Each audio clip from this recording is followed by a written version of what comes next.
ಕೊಪ್ಪಳದ ವನಬಳ್ಳಾರಿ ಗ್ರಾಮದಲ್ಲಿ ನಿರ್ಮಿಸಲಾದಂತಹ ದ್ಯಾಮವ್ವ ದೇವಿಯ ಜೀರ್ಣೋದ್ಧಾರ ಹಾಗೂ ನೂತನ ದೇವಸ್ಥಾನ ಲೋಕಾರ್ಪಣೆ ಸಮಾರಂಭವು ಅದ್ದೂರಿಯಾಗಿ ನೆರವೇರಿತು.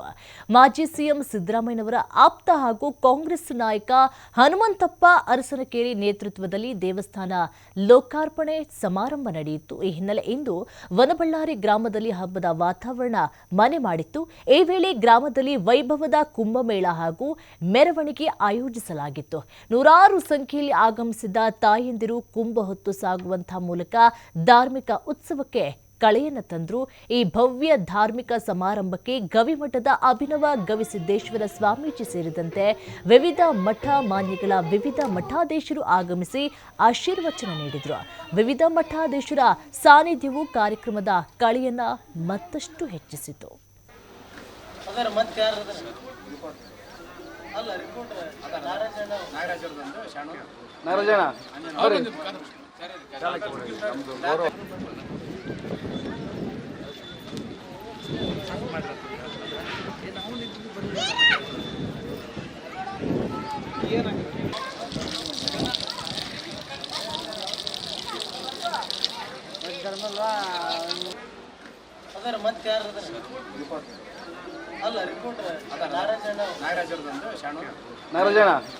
ಸುಮಾರು 700 ವರ್ಷದ ಇತಿಹಾಸ ಇರುವಂತ ತಾಯಿ ದ್ಯಾಮಮ್ಮ ದೇವಿ ಮತ್ತು ಪಾಂಡುರಂಗ ನಾಗದೇವತೆ.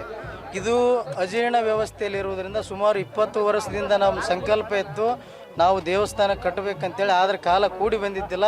ಈಗ ಜನವರಿ ತಿಂಗಳಲ್ಲಿ ನಾವು ಆ ಸಂಕಲ್ಪ ಈಡೇರಿದೆ. ಅವತ್ತಿಲ್ಲದ ಇಲ್ಲಿವರೆಗೆ ದೇವಸ್ಥಾನವನ್ನು ಎಲ್ಲರ ಊರಿನ ಗ್ರಾಮದ ಸುತ್ತಮುತ್ತಲಿನ ಗ್ರಾಮದ ಗುರು ಹಿರಿಯರ ಒಂದು ಸಹಕಾರದಿಂದ ಇವತ್ತು ಈ ದೇವಾಲಯವನ್ನು ನಿರ್ಮಾಣ ಮಾಡಲಾಗಿದೆ.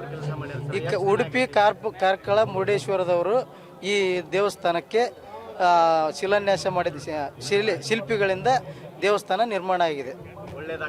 ಎಲ್ಲ ನಮ್ಮ ಉಡುಪಿ ಅದೇ ಕಾರ್ಕಳ ಭಟ್ರಿಂದ ಗುರುಗಳಿಂದ ಈ ದೇವಿಯ ಒಂದು ಅವರ ಮನೆತನದ ಕುಲಗುರು ಅವ್ರನ್ನ ಕರೆದುಕೊಂಡು ಇಲ್ಲಿ ದ್ಯಾಮಮ್ಮ ದೇವಿಯ ಸ್ಥಾಪನೆ ಮಾಡ್ಬೇಕಂತೇಳಿ ಅಲ್ಲಿಲ್ಲದನೇ ಇಚ್ಛೆಯಿಂದ ಆಗಿದೆ ಅಂತೇಳಿ ನಾನು 700 ವರ್ಷದ. ಓಂ ಹರಿ ಗುರುಭ್ಯೋ ನಮಃ. ಕೊಪ್ಪಳ ಗ್ರಾಮದ ವನಬಳ್ಳಾರಿ ಗ್ರಾಮದಲ್ಲಿ ಹನುಮಂತಪ್ಪನ ನೇತೃತ್ವದಲ್ಲಿ ಸಾನ್ನಿಧ್ಯದಲ್ಲಿ ಸುಮಾರು 700 ಇತಿಹಾಸ ಇರುವಂತಹ ದ್ಯಾಮಮ್ಮನ ದೇವಿಯ ಸಾನ್ನಿಧ್ಯಗಳಿತ್ತು. ಅದನ್ನು ಪುನರುದ್ಧಾರ ಮಾಡಬೇಕೆನ್ನುವ ಅಪೇಕ್ಷೆ ಅವರಲ್ಲಿತ್ತು. ದೇವಿಯ ಚಿತ್ತ ಪ್ರಕಾರದಲ್ಲಿ ಅವರ ಪ್ರೇರೇಪಣೆ ಮೂಲಕದಲ್ಲಿ ಈ ಮಣ್ಣಲ್ಲಿ ತಾಂಬೂಲಾದಿ ಪ್ರಶ್ನೆಗಳನ್ನು ಇಟ್ಟುಕೊಂಡು ಆ ತಾಂಬೂಲ ಪ್ರಶ್ನೆಯಲ್ಲಿ ವಿಮರ್ಶೆ ಮಾಡುವ ಹೊತ್ತಲ್ಲಿ ಇಲ್ಲಿ ಅನಾದಿ ಕಾಲದಿಂದ ದೇವಿಯನ್ನು ಆರಾಧನೆ ಮಾಡಿಕೊಂಡು ಬಂದಂತಹ ಒಂದು ಭೂಮಿ.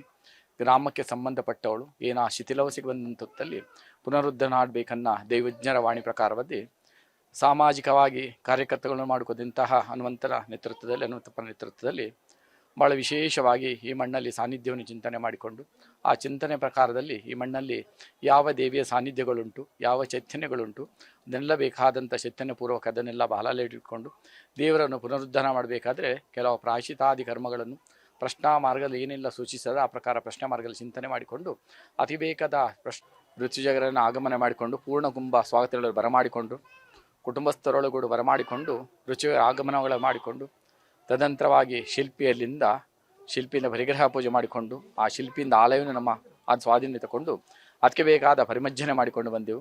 ತದನಂತರದಲ್ಲಿ 18ನೇ ತಾರೀಕು 19